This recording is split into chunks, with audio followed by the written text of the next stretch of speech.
Halo semuanya, perkenalkan, nama saya Sasta, saya dari Prodi Manajemen semester 2. Pada video kali ini, saya akan menyampaikan kembali materi dari mata kuliah komputer yang telah dipelajari selama semester 2 ini. Materi yang akan saya bahas ada 8 bagian, mulai dari hardware dan software sampai ke big data. Tujuannya agar kita semua paham bagaimana teknologi bekerja di kehidupan sehari-hari.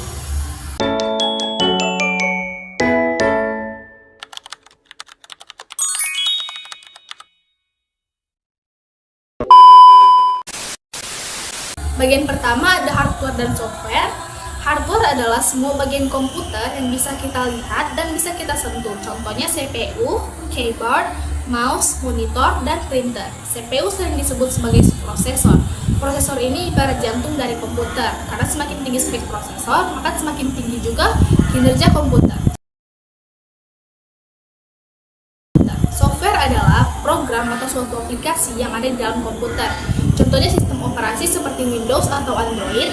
Ada juga aplikasi seperti Word, Excel, dan Instagram. Hardware tanpa software tidak bisa bekerja, dan software tanpa hardware juga tidak bisa jalan. Jadi keduanya saling berhubungan dan saling membutuhkan.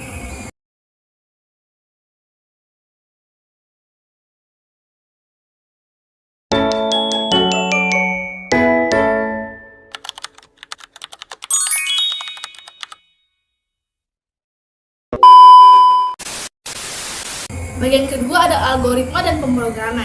Algoritma adalah langkah-langkah yang logis dan terstruktur. Tujuan algoritma untuk menyelesaikan masalah. Alur dasarnya adalah input, lalu proses, lalu output. Contoh sederhananya adalah resep makanan. Ngoding artinya menulis atau kode atau instruksi. Instruksi ini dibaca oleh komputer supaya bisa membuat program. Program itu bisa berupa aplikasi, website, atau sistem. Bahasa pemrograman yang dipakai tergantung kebutuhan. Untuk website, kita bisa pakai JavaScript. Untuk tampilan website, kita bisa pakai HTML dan CSS. Untuk AI, kita bisa pakai Python. Untuk aplikasi modern, kita bisa pakai Kotlin. Dan untuk aplikasinya lama, kita bisa pakai Java.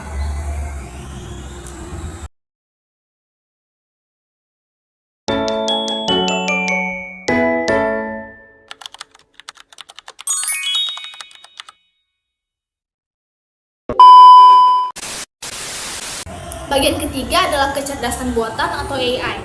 AI adalah aplikasi cerdas yang bisa bekerja sendiri. AI tidak perlu disuruh terus-menerus oleh manusia. Contoh AI yang ada di sekitar kita itu ada di Face ID pada handphone, ada di AC yang bisa mengatur suhu otomatis, ada di USG di rumah sakit, dan ada di e-commerce seperti Shopee dan Tokopedia.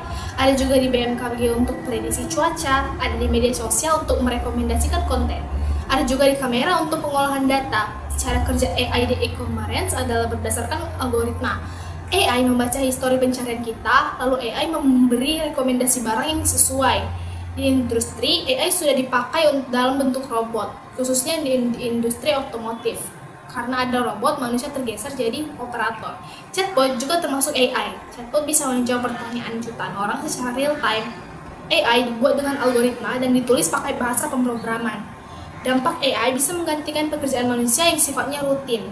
Maka kita harus belajar ngoding dan upgrade skill, tujuannya agar kita tidak ketinggalan zaman.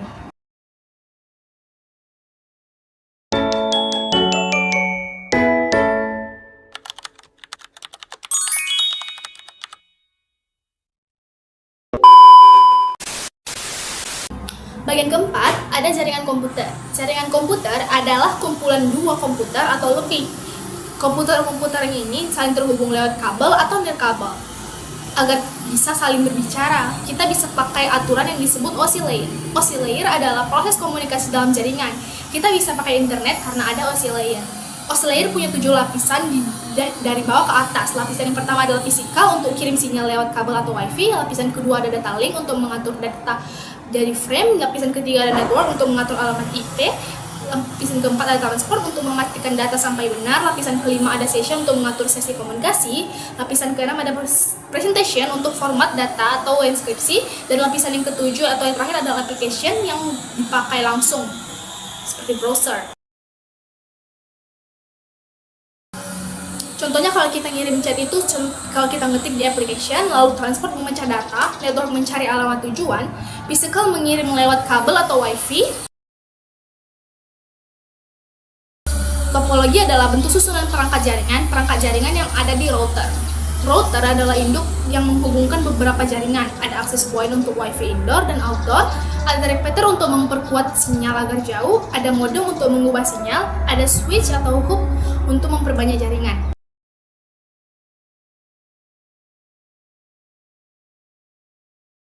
Kabel jaringan ada fiber optik, ada OTP. Fiber optik pakai cahaya, bahannya kaca, kecepatannya sangat tinggi, sedangkan EUPT hanya pakai listrik tembaga.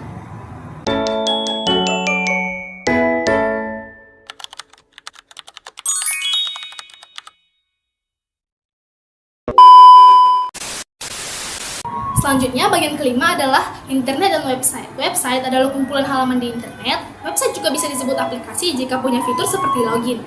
Website juga disebut situs. Sosial media dan website saling berhubungan. Sosial media dipakai untuk followers dan viral, sedangkan website dipakai untuk jaringan jangkauan lengkap dan profesional. Semakin banyak pengunjung website, Google akan merekomendasikan kita ke paling atas. Itu disebut SEO. Cara membuat website harus ngoding. Kode yang dipakai yaitu Python, PHP, CSS, dan JavaScript. Namun, jika kita tidak memiliki background IT, kita bisa pakai Canva karena ada template-nya. Keunggulan bisnis yang punya website sangat besar. Website bisa mengalahkan kompetitor yang tidak punya website. Domain adalah nama alamat situs. Contohnya .com untuk perusahaan, .ic untuk kampus, .org untuk organisasi, dan .id untuk yang letaknya di Indonesia. Website harus punya nama domain agar bisa diakses. Hosting adalah tempat menyimpan data konten website. Domain dan hosting saling berkegantungan. Tanpa domain, data di hosting tidak dapat diakses orang. Keamanan website ditandai dengan HTTPS. Huruf S di akhir artinya adalah secure. Data inskripsi agar aman dari pencurian. Protokol adalah jalur akses di dunia cyber. User interface adalah UI. Untuk tampilan yang dilihat user, UI harus mudah digunakan. Front-end adalah bagian tampilan, back-end adalah bagian algoritma dan logika. Gabungan front-end dan back-end jadi sebuah website.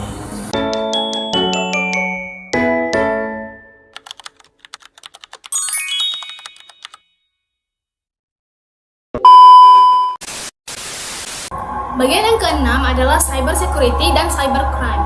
Cyber security bertujuan mengamankan data dan sistem perusahaan. Cybercrime adalah dunia kejahatan di dunia maya. Hacker bisa memberi virus atau meretas data. Ancaman yang sering terjadi yaitu sistem diretas, data dicuri atau dijual dan disebar, akun media sosial bisa dibajak.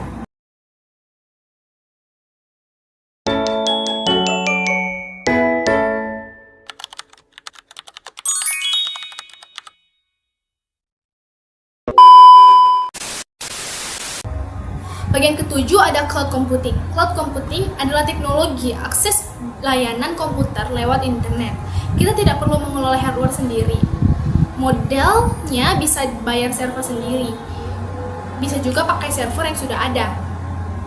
Bisa juga sebagai pengguna akhir. Yang penting adalah infrastrukturnya. Contohnya game, kita bisa lanjut karena ada di cloud selama akun yang sama dan tidak hilang. Singkatnya, kita menumpang di server orang lain. Sosial media juga termasuk cloud computing.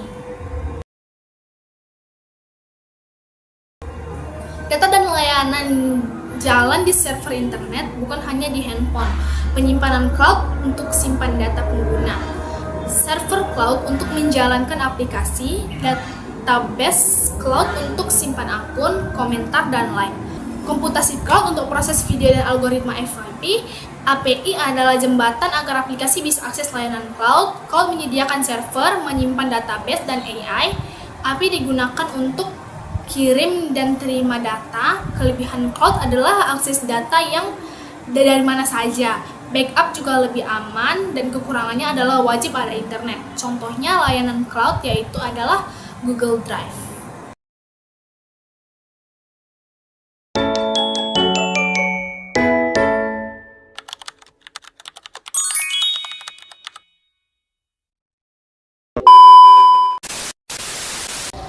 Dan penjelasan yang kedelapan adalah Big Data. Big Data adalah kumpulan data yang sangat besar. Data ini cepat bertambah dan bentuknya kompleks. Data biasa tidak bisa diolah dengan cara biasa dan sebesar ini.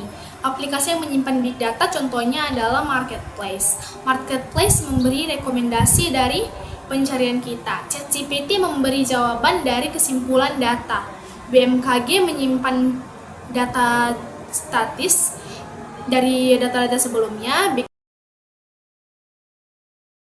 Data juga punya karakteristik yaitu 5V, volume artinya ukuran yang sangat besar, velocity artinya data yang masuk dalam dan diproses secara real time, variety artinya bentuk data beragam, dan ada yang terstruktur, semi berstruktur atau tidak terstruktur. Veracity adalah data yang harus akurat dan dipercaya, dan value artinya data yang harus punya nilai yang bisa dipakai berbagai jenis data. Jenis data terstruktur contohnya database dan spreadsheet, semi terstruktur contohnya file JSON dan email, dan tidak terstruktur contohnya foto, video, TikTok, dan chat WA. Teknologi yang dipakai yaitu Hadoop untuk aplikasi distribusi, Spark untuk proses in memory yang cepat, HDFS untuk sistem file Hadoop, database NoSQL seperti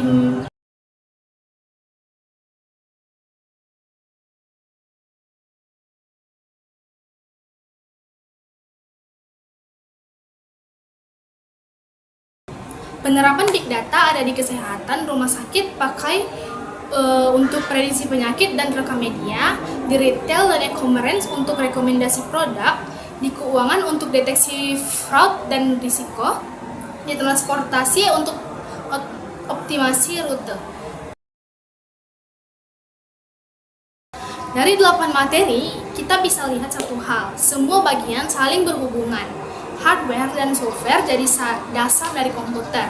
Algoritma dan coding jadi otak yang mengatur. AI membuat komputer bisa berpikir sendiri. Jaringan menghubungkan semua komputer. Internet dan website jadi tempat kita berinteraksi. Cyber security menjaga agar data kita tetap aman. Cloud computing jadi tempat kita menyimpan data, dan big data mengolah semua algoritmanya jadi keputusan. Jadi, teknologi itu seperti satu ekosistem. Jika satu bagian lemah, maka bagian yang lain akan berdampak. Sekian penjelasan dari saya. Semoga materi ini bisa menambah wawasan kita semua. Mohon maaf jika ada kesalahan dalam pengucapan saya. Terima kasih sudah menonton video ini.